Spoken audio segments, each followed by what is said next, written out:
So bafethu-ke uMpumi noGabriel are in a huge fight, very tense in terms of Gabriel having to write every detail of Mpumi's song under his name. So basically uGabriel bafethu did not credit uMpumi, and uWendy is persuading uMpumi ukuthi bahambe bayolwa and fight for Mpumi's credits because uMpumi usebenzile laphana nesongbook yakhe idukile, so she has to go and fight for what is hers because uGabriel umrobhile, you understand. So uWendy bafethu it's kind of a supportive mother in this state, you understand, because ulwela umntwana wakhe, yabo, because uMpumi was blindfolded and she still is blindfolded, yabo. I'm just disappointed at how Mpumi always gets back to Gabriel even though I'm disappointed.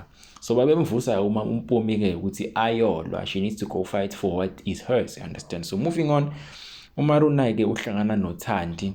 Thandi is one executive member or a staff member lapha Genesis who works closely no Felicia. But njengoba nazi bafethu Felicia no Thandi were cooking up having to import uMaruna or export Maruna to Ghana from South Africa. Yabo, so they wanted to issue out Maruna from the country. Yabo, so Uthandi gave Maruna this opportunity and they were speaking about it. But Umaruna seems kind of rattled, yabona. She needs time to think about this whole thing because she's going to be the CEO, she's going to be the leader of the Gospel Institute South Africa.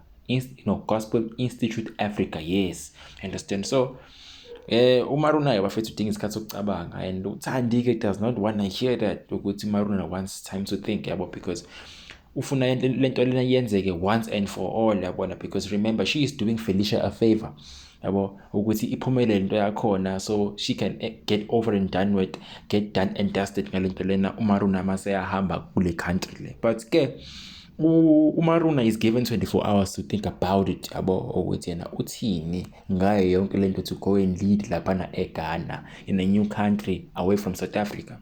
So moving on, uWendy noMpumi are about to go fight for what Mpumi's, yabo. So bafuna ukuthi bathole isongbook ledukile, yabo, because uMpumi apparently wrote Basisana's song, and Basisana's song lapha Revelation became a hit, and it was that one song that was nominated to Gospel Awards. So uWendy is convincing uMpumi ukuthi bayona, and uMpumi is kind of hyped up ukuthi naye ufuna ukulwa akuthole lokho okungokwakhe and get the credits and royalties that she deserves, yabo, because if she does not get the credits and royalties that she deserves, ngeke asayithole imali, yabo. She won't be financially stable regarding the song, because obviously if you are credited and you're getting your royalties are your money, it's your bread and butter. So uMpumi understand ukuthi how crucial it is, yabo, if she doesn't have a royalties. But sebayaphuma bafethu nangu uGigaba ufika nembali. uGigaba ufuna ukuzoxolisa lapha, but personally I think uGigaba wants to actually switch this whole thing off your credits and keep the credits to his name, but aqhubeke enze ngathi ukhanda imphana uMpumi, which is not the case, understand, because uMpumi is still blindfolded. Ethe yaxolisa uGabriel, ngiyambona uMpumi wants to melt, usefuna ukumxolela uGabriel, useyasmile, uyablusha laphana. uWendy is telling uMpumi ukuthi hey, don't melt, ungancibiliki, don't melt for this guy. This guy is a crook, yabo. He ate away izinto zakho, you understand? So you can't smile for this guy, you can't melt for this guy after the wrong things he did to you, yabona. And uMpumi was pimped, and I think uMpumi is quick to forget, you understand, because if you Gabriel, understand, I don't know why. I'm just disappointed at why uMpumi keeps forgiving this guy, yabo. Like, when this guy is the villain, yabo, he's been wronging uMpumi, and like ama-artist nje, yabona, at once wrong, but at the same time he keeps coming back azocela uMpumi uxolo.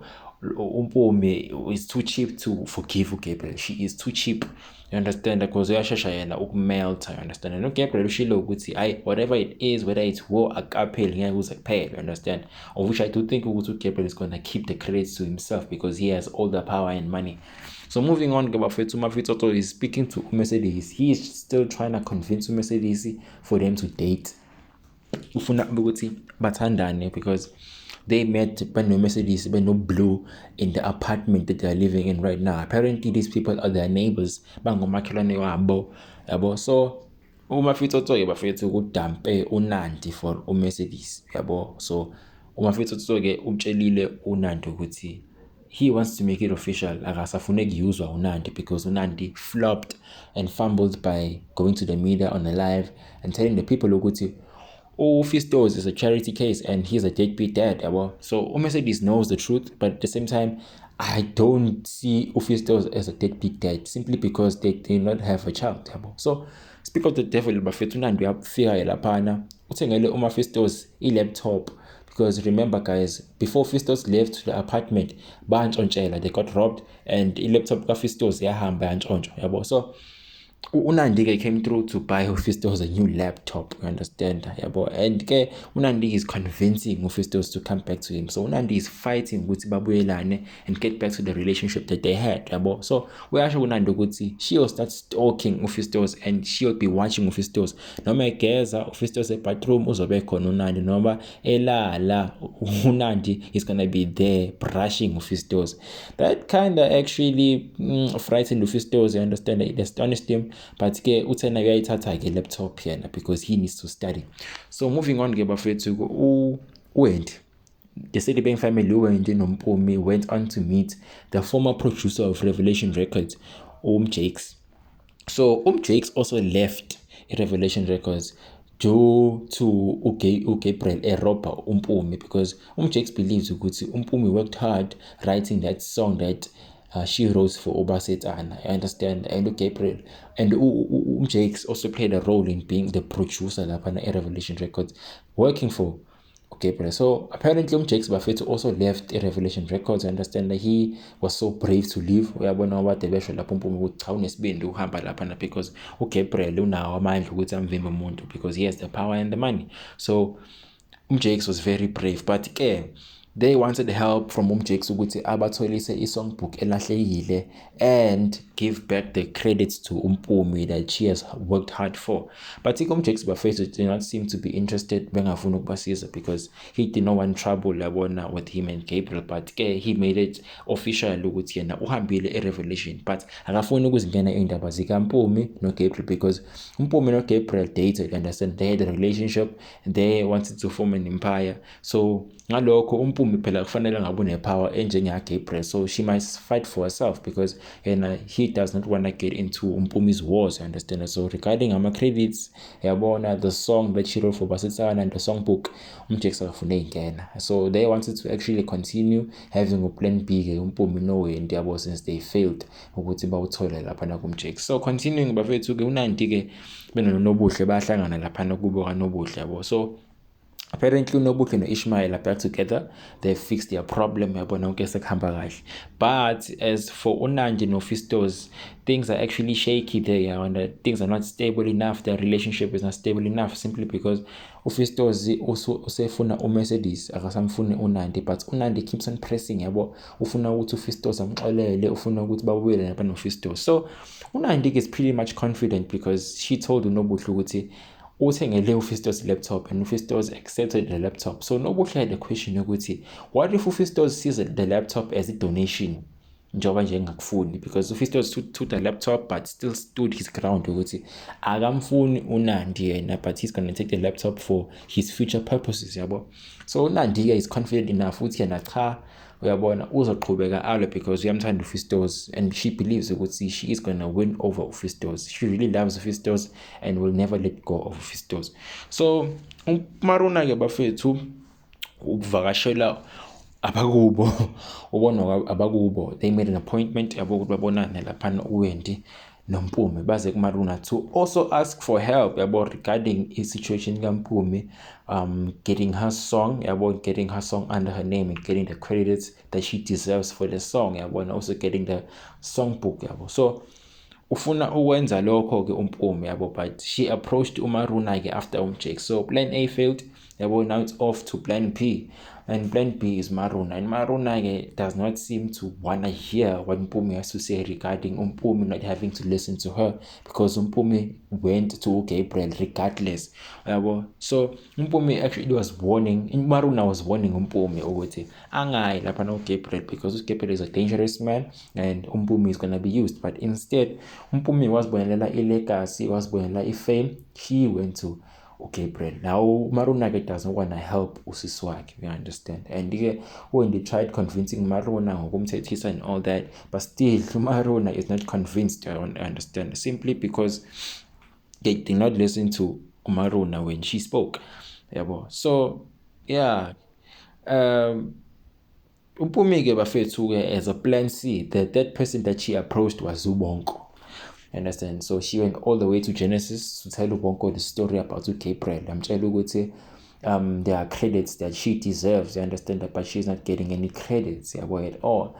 So she wants her credits, you understand. So ufuna uBonko amsize. So uBonko-ke bafethu, he rejected the offer at first, yabona, esho ukuthi it's gonna be a Genesis versus Revelation type of thing. So he doesn't want to get involved, understand. And kunama-journalist futhi who pick sides, yabona. So he can jeopardize Genesis because he's the CEO and he doesn't want to do that because he wants the best for Genesis, understand. So Mpumi keep on pressing the buttons, yabona, like she kept on pushing, convincing uBonko ukuthi avume because she really needs her credits, you understand, and she believes now ukuthi she has been used by Gabriel Gigaba, yabo, and she was blindfolded and blind-eyed not to see ukuthi uGabriel ubemsebenzisa, you understand. So uyasho uMpumi lapha ukuthi uBonko is the perfect guy to help her because he is well respected in the industry.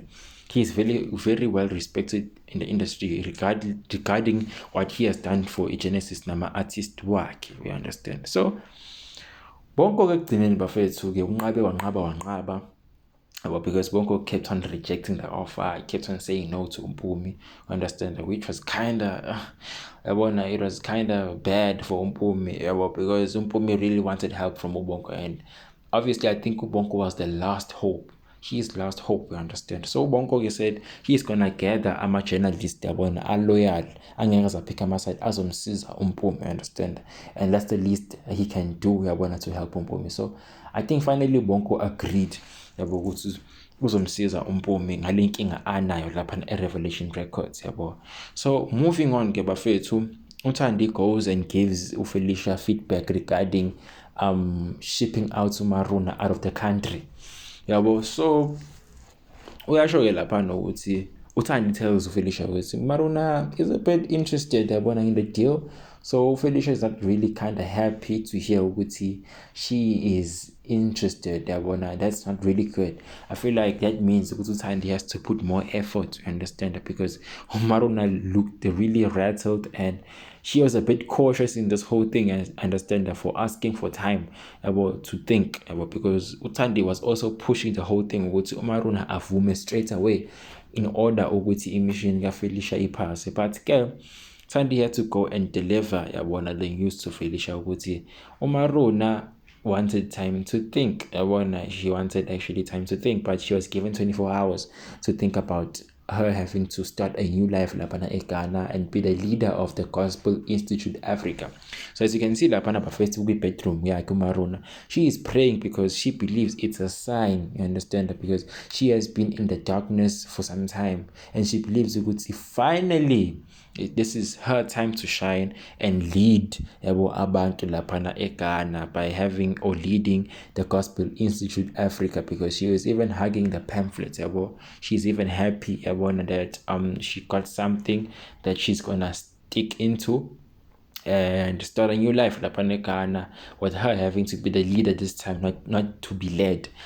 So uFelicia yasho ukuthi if Maruna goes out of the country, everyone wins, because Bonko is going to be able to focus with Genesis. But as long as Maruna is around, Bonko won't be able to focus on Genesis. Bonko umuntu uzohlala kahle in peace, Maruna esengekho, because Felicia hates Maruna to the core. So moving on, these are the journalists that were called lapana kaSedibangi. So the mission continues lapana, when they're still fighting for Mpumi and Mpumi is fighting for herself. I believe they told a journalist about Gabriel, because Gabriel is a dangerous man. He has money and power. No one must trust Gabriel because uGabriel is good in luring ama-artist, yabona. uGabriel sleeps nama-artist and he is a pimp. He pimped Mpumi to this other guy, Umswak, you understand, and no one knew. But the journalists are confused. You could say, but not so long ago, Mpumi was the one who double-crossed her family when they were trying to protect her. Instead, wavigela uGabriel. Where show you know, she wasn't thinking straight, understand. And Maruna, the same thing nearly happened to Maruna, but she also nearly disappeared, understand. And yeah, Gabriel uyamroba Mpumi. She's taking all the credits to himself under his name, understand. So yeah, I believe this was what happened Bafethu episode. If you didn't watch, make sure you tune in. Don't forget to like, share, comment, and subscribe. Bafethu Ziyakhala lapha Genesis. Understand Mpumi is in trouble, and I hope she gets the help that she wants to get. But again, Bafethu, she did this to herself. She did this to herself. So ama-journalistic bafethu kagcine sethembisile ukuthi next morning, meaning the next episode, iyabhama indaba. This is gonna be a huge bomb because Mpumi sekhiphe yonke into to the journalists. So the journalists are gonna make the story even more hot. Make sure you tune in bafethu. Don't forget to like, share, comment, and subscribe. Thank you.